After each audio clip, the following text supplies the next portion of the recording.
Hello guys, good morning. So ito naghanda ako ng aking oatmeal pre-breakfast ko lang guys yan.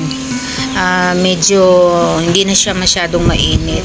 Nakalimutan ko kasi na busy ako. Pero lalagyan ko na lang siya ng milk na may choco milk. Yan.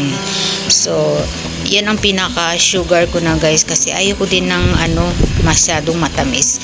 So pag nilagyan nyo ng milk na ganyan, choco milk, tumatamis na rin siya guys kasi matamis yung choco milk. Ayan. Gustong gusto ng mga bata to guys. At syempre gustong gusto ko din. Medyo malamig na kasi yung oatmeal. Ayan. Masarap siyang pang almusal. Kasi kanina ko pa to niluto. Tapos nakalimutan ko na nga hanggang sa lumamig na nga. Pero pwede rin namang initin kung gusto. Pero tingnan ko lang. Medyo nahalo naman. Okay naman. Halu-haluin lang. So pwede na yan. Ayan. Sarap niyan guys. Para tuloy champurado siya. So happy eating guys. Thank you for watching. Sarap.